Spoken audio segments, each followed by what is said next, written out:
여러분 평안하십니까? 오늘도 말씀과 함께 주님의 은혜 가운데 거하시기 바랍니다.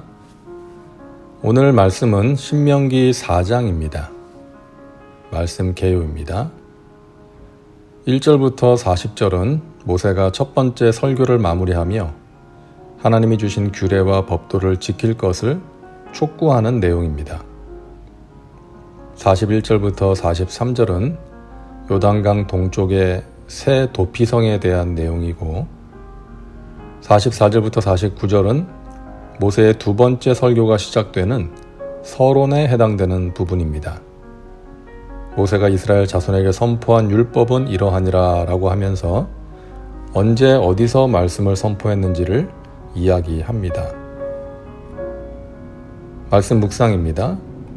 모세는 첫 번째 설교를 마무리하면서 자신이 한 설교의 목적이 하나님에 대한 백성들의 순종을 촉구하는 데 있음을 보여줍니다. 이를 위해서 모세는 출애굽 때부터 이스라엘과 함께하며 큰 권능으로 지켜주신 하나님의 역사, 그리고 그와 대조적으로 하나님께 불순종하여 패역한 길로 가다가 징계를 받은 이스라엘의 비극적인 역사를 함께 증거합니다.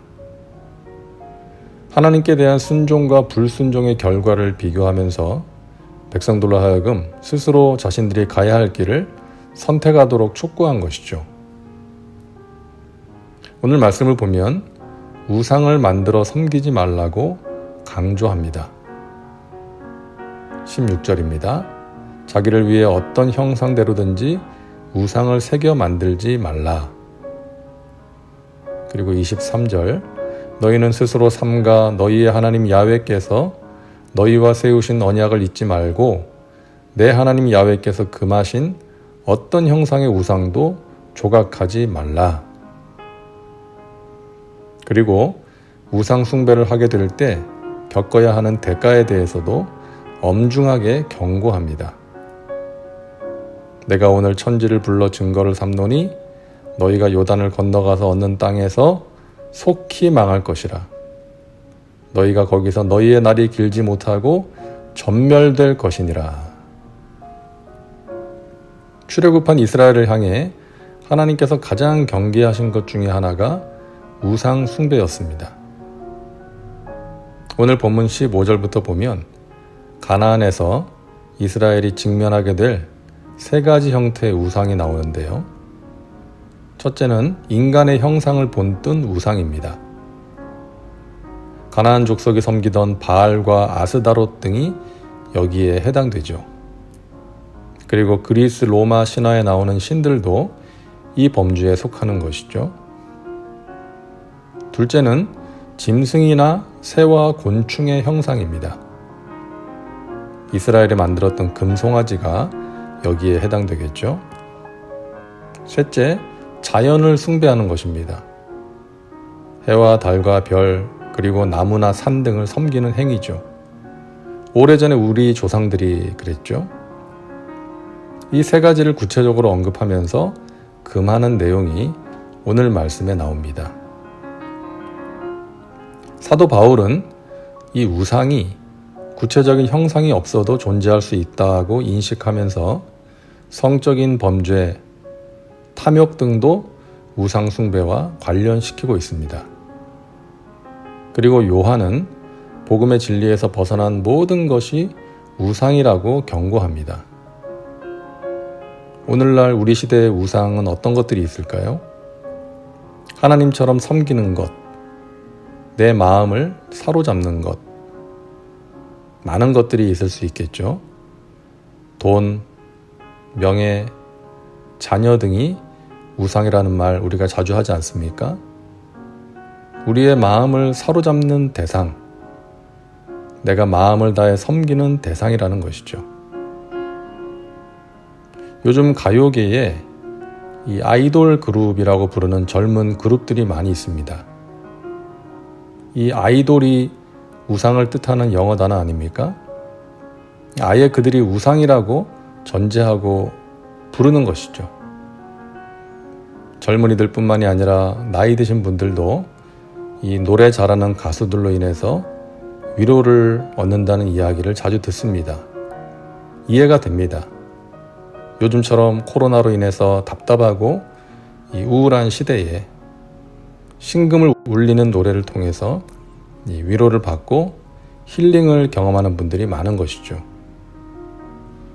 하지만 어떤 분이 저한테 그러시더라고요. 어머니와 함께 사시는 분인데 이 코로나로 인해서 교회도 잘 못 가고 예배와 기도회 등이 이 온라인 중심으로 되다 보니까 어머니가 집에서 이 트롯 가수들이 나오는 TV 프로에 빠져 계신다고, 그것이 안타깝다고 하는 이야기를 들은 적이 있습니다. 그렇습니다. 이 트롯 가수들의 노래 듣는 것이 뭐가 문제가 되겠습니까? 하지만 그것에 빠져서 하나님께 드리는 예배나 말씀과 기도의 생활을 소홀히 한다면, 찬양보다 트롯이 더 좋아지고 내 입에서 흥얼거리게 된다면 이 문제가 될 수 있는 것이죠. 오늘도 말씀과 함께를 하는 분들이라면 스스로 깨달을 수 있는 수준이실 거라고 생각합니다. 내가 지금 무언가에 빠져 있다면, 하나님보다 더 사랑하고 의지하는 그 무언가가 있다면 아마 스스로 깨달으실 거라고 생각합니다. 영적으로 깨어있는 분들이라면 당연히 내 마음을 사로잡는 어떤 그 무엇이 생긴다면 이래서는 안 되겠다라고 느끼고 돌이키게 되는 것이죠. 여러분, 우상이 대단한 것이 아닙니다. 어떤 형상만이 우상이 아닙니다. 나도 모르는 사이에 내 마음을 점령하는 것, 내가 마음을 다해 섬기는 대상, 그것이 우상입니다. 24절을 보면 하나님은 질투하시는 하나님이라고 말씀합니다. 하나님께서 왜 질투하십니까? 속이 좁아서 질투하시는 게 아니라 우리를 그만큼 사랑하시기 때문이죠. 우리의 시선이 하나님이 아닌 세상의 다른 것을 향해 있다면, 우리의 마음이 하나님이 아닌 세상의 그 무엇으로 가득 차 있다면 질투하십니다.